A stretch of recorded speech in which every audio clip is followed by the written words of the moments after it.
Good morning, students.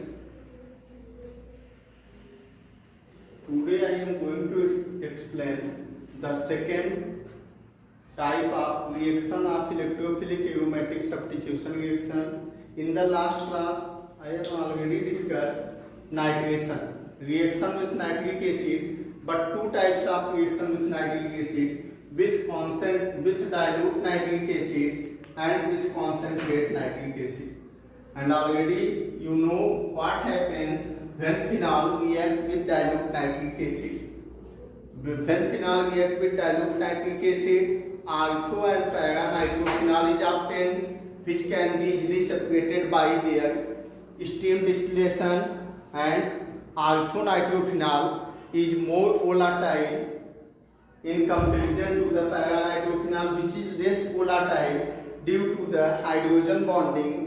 In para-nitrophenol, intermolecular hydrogen bonding which is stronger than intramolecular hydrogen bonding which is present in ortho-nitrophenol. So in that reaction the major product is para-nitrophenol. Okay, now the second type, with concentrate nitric acid. What happens with concentrate nitric acid? When phenol reacts with concentrate nitric acid, अगर phenol concentrate nitric acid के साथ reaction करता है तब क्या होता है? तो देखिए, when phenol reacts with concentrate nitric acid, phenol is converted into the 2,4,6 trinitrophenol. अगर हम यहाँ पे इसका अमाउंट बढ़ा देंगे HNO3 का, तो आपको पता है टूटता है HONO2 में. अब ये पता भी है आपको कि ये जो फिनॉल है ये टेंडेंसी रखता है एल्कोहलिक ग्रुप, हाइड्रोक्सिल ग्रुप करता है कि या तो आपको कंपाउंड जो जोड़ना है वो अपने पास कहाँ पे जोड़ना है, आर्थो पे या पैरा पे. तो यहाँ पे जब अमाउंट बढ़ाएंगे और कॉन्सेंट्रेट लेंगे तो कॉन्सेंट्रेट बहुत ज़्यादा रिएक्टिव होगा, तो ये इसके दो नाइट्रो ग्रुप जुड़ जाएंगे. कहाँ पे? आर्थो पोजीशन पे एक जुड़ जाएगा पैरा पे. अब इसको नेमिंग हम देंगे आईपीएसी, क्या नाम होगा? 2,4,6 ट्राइनाइट्रोफिनॉल. और कब होगा? जब यहाँ पे हम क्या जोड़ेंगे? OH. तो देखिए इसी का नाम है 2,4,6 ट्राइनाइट्रोफिनॉल. अगर यहाँ से काउंट करें 1 2 3 4 5 6, तो 2 हो गया, 4 हो गया और 6 हो गया ट्राइनाइट्रोफिनॉल. अब कॉमनली इसको हम किस नाम से जानते हैं? पिक्विक एसिड.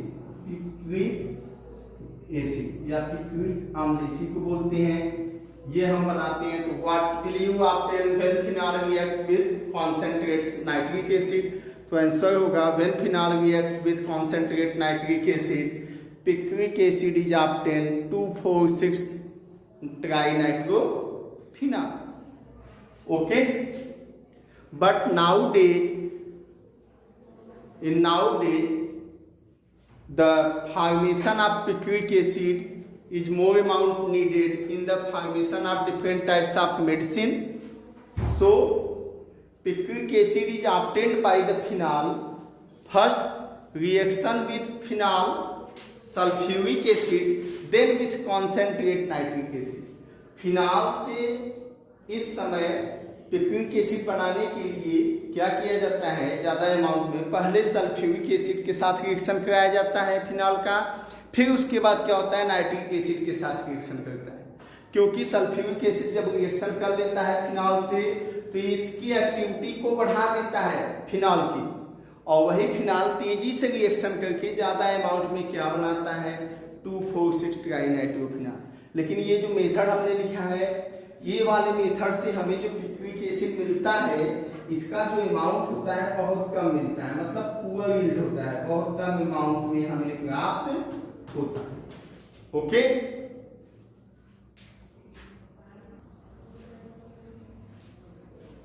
यस,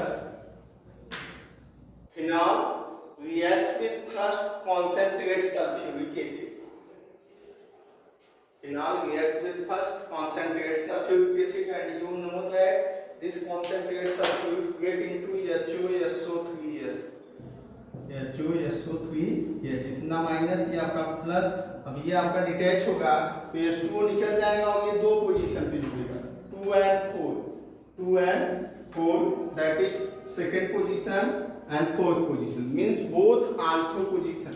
अब अब जब दोनों पे जुड़ेगा तो ये पहले क्या बनाएगा, 2,4 बनाएगा, 2,4 डाइसल्फोनिक एसिड।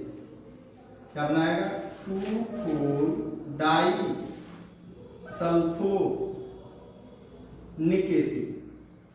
इसके क्या नाम था इसका, फिनाल। तो बनाएगा फिनाल 2,4 डाइसल्फोनिक एसिड।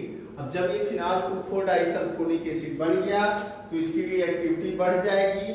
अब यही 2,4 डाइसल्फोनिक एसिड, फिनाल 2,4 डाइसल्फोनिक एसिड किसमें कन्वर्ट हो जाएगा आपका, फिर तीनों पोजीशन पे कॉन्सेंट्रेट HNO3 से रिएक्शन होगा तो बना देगा क्या, 2,4,6 ट्राइनाइट्रोफिनाल, 2,4,6 ट्राइनाइट्रोफिनाल। और इसी को क्या कहते थे, अभी आपने नाम पढ़ा था, पिट्यूइक एसिड। इसका अमाउंट भी क्या होगा, ज्यादा होगा, मतलब हाई यील्ड हमें ऑब्टेन्ड होगा। मॉडर्न अगर हम आज की इस तरीके से बनाएंगे, पहले कॉन्सेंट्रेट सल्फ्यूरिक एसिड से रिएक्शन कराएंगे, फिर वो बदल जाएगा फिनाल 2,4 डाइसल्फोनिक एसिड में, फिर वही 2,4 डाइसल्फोनिक एसिड से क्या बना देगा, कॉन्सेंट्रेट HNO3 से रिएक्शन करके 2,4,6 ट्राइनाइट्रोफिनाल बना देगा। लेकिन पहले अगर हम डायरेक्टली रिएक्शन कराते थे तो रिएक्शन में हमें प्रोडक्ट जो मिलता था वो कम मिलता था। आज रिएक्शन में प्रोडक्ट ज्यादा मिलेगा, मतलब ये कैटलिस्ट भी है और एजेंट भी काम करता है, ये एजेंट का काम करता है। ओके, नेक्स्ट देखेंगे halogenation. Yes, the second electrophilic aromatic substitution reaction, that is halogenation. When phenol reacts with bromine in the presence of specific solvent like carbon disulfide (CH2), chloroform or Lewis acid, iron third bromide, any one of them. When phenol react with bromine at low temperature in presence of specific solvent CH2, CSCl3, FeBr3, any one of them used as solvent, then the mixture of compound is obtained. That is alpha and para, alpha bromophenol and para bromophenol. And how we can differentiate, how we can separate this, which is major and which is minor. And you already know that on steam distillation, by the process of steam distillation, पहले उसको heat कर लेंगे फिर उसको ठंडा कर लेंगे, और हीट करने के जो गायब हो जाएगा वो क्या होगा, वो आसानी से निकल गया, तो मतलब वो क्या हो गया, वो क्या था, स्ट्रांग वोलाटाइल था, वो इजीली निकल गया, और जो लेस वोलाटाइल वो रह जाएगा। क्यों, क्योंकि फिनाल है तो इसमें इंटरमॉलिक्यूलर और इंट्रामॉलिक्यूलर हाइड्रोजन बॉन्डिंग होगी।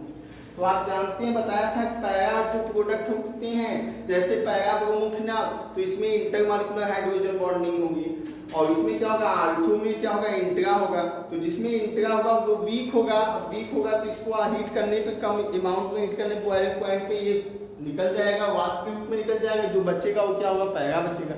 इसलिए इसमें मेजर प्रोडक्ट क्या लिखा गया है आपका, para bromophenol is the major product, और जो बचा वो दूसरा क्या है, माइनर प्रोडक्ट। तो ये कंडीशन पहला हुआ हैलोजिनेशन का। लेकिन जब ब्रोमीन, हम फिनाल का रिएक्शन कराते हैं किसके साथ, ब्रोमीन वाटर, ब्रोमीन में वाटर को ऐड कर देते हैं तो इसी को क्या नाम देते हैं, bromine water. When phenol react with excess amount of bromine water, then 2,4,6 tribromophenol is obtained। तो एक दूसरा कंपाउंड ऑब्टेन होता है 2,4,6 ट्राइब्रोमोफिनाल, मतलब दो आल्फा पोजीशन पे और एक पैरा पोजीशन क्या जुड़ जाता है, ब्रोमीन, उस कंपाउंड का नाम होता है 2,4,6 ट्राइब्रोमोफिनाल। क्वेश्चन पूछा जाता है, give the reaction only when phenol react with excess amount of bromine water, तो आपको लिखना होगा 2,4,6 tribromophenol is obtained and the structure reaction is given as below. Okay, understand? Okay, thank you.